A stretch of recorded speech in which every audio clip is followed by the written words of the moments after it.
All right, hello everyone. We're going to look at a couple examples of solving for missing side on a 45, 45, 90 triangle. So let's actually do this one first. Let me scoot you over here. Okay, so for this one, we need to solve for x, and we can see that it's a 45, 45, 90 triangle. So what I'm going to do for both of these examples is beneath it, I'm going to do just the simplest version of a 45, 45, 90. So, and if you want to see how to come up with that, I have another video that goes over that. It's called, I think it would be called Deriving 45, 45, 90 Triangle.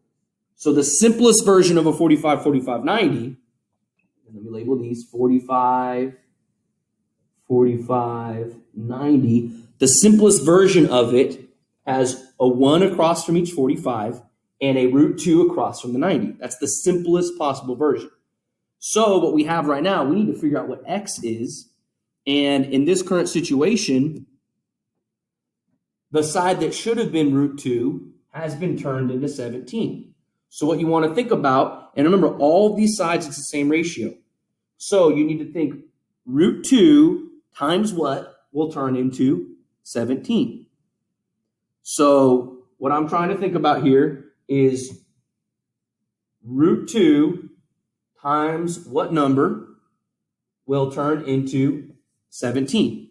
So if we're going to use some algebra with this, it's like root 2 times x makes 17. Well, if I divide by root 2, x equals 17 over root 2. Okay, so another way, this is the longer way to go about this. The way I'm going to think about this is I'm just going to do this. I'm going to go, okay, root 2 has to be multiplied by something to turn into 17. So what I'm actually going to do is I'm just going to do this. Root 2 times 17 over root 2 is what's going to work, because root 2 is on top and bottom, so it cancels out, and what's left is 17. Okay? So 17 times root 2. This whole triangle, every side is being multiplied by 17 over root 2, because that's what turns this into that. So this side, which is 1, is going to multiply by 17 over root 2. And so 1 times 17 over root 2, my answer, what x equals, is 17 over root 2. There we go. There's our answer. So, and I'm not done yet. I need to do something else. So if you look at it, this was the simplest form of it that gives you the ratios.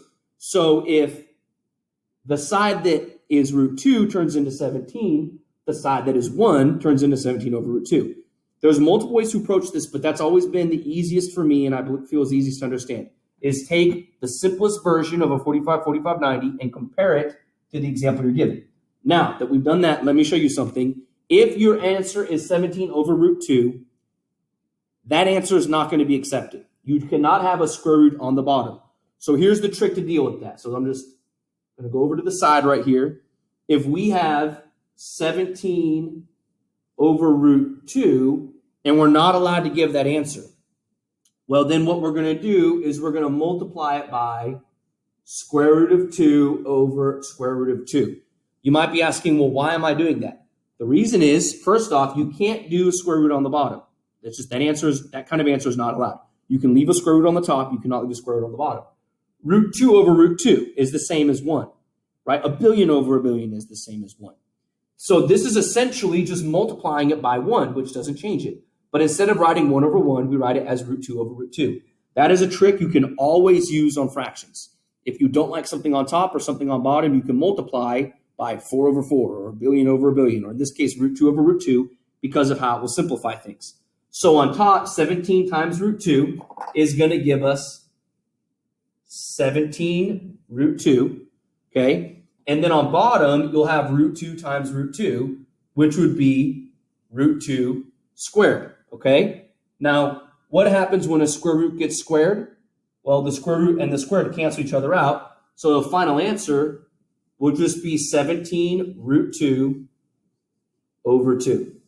And that is what we get as a final answer, okay? So the final answer over here, you can't leave it as 17 over root 2. What you'll get is 17 root 2 over 2.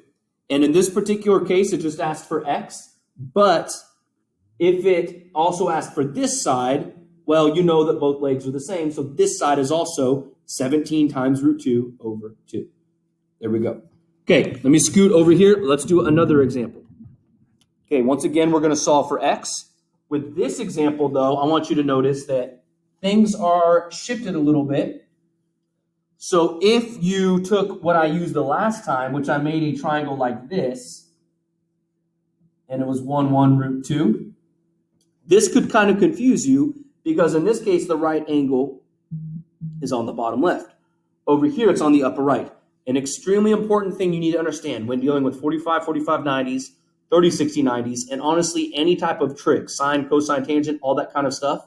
If you focus on thinking, oh, 1 is on the left, root 2 is on the right. If you think of things in terms of what's on top, bottom, left, and right, that is going to mess you up because these things can always rotate. The way you memorize your sides or think of your sides is what angle are they across from. So notice in the one I made here, root 2 is across from the 90. So if we want, we can rotate it.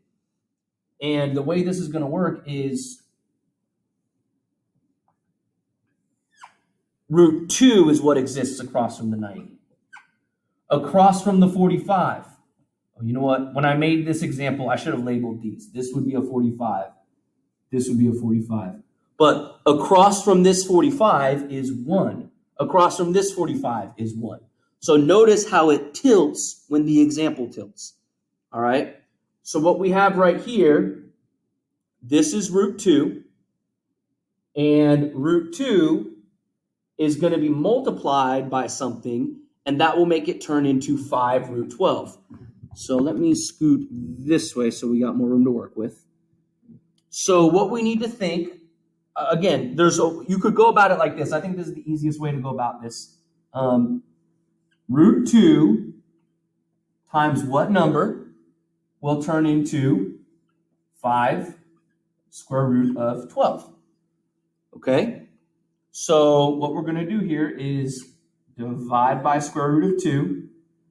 Over here, we divide by square root of 2. So what we have now is x is going to equal 5 root 12 over root 2. And so if I have square root of 12 over square root of 2, well, that's just the same as the square root of 12 over 2. So what's 12 divided by 2? That would be 6. So my answer, if I reduce this, is just 5 square root of 6. Okay? So this is how I solved this. If you need to see how I did this, pause it and look over it for a bit. I'm about to erase it.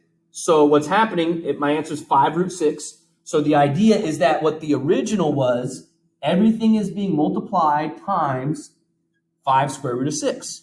Okay? So root 2 times 5 square root of 6 turns into 5 square root of 12. So then if I need to find this, the 1 right here is also being multiplied by 5 square root of 6.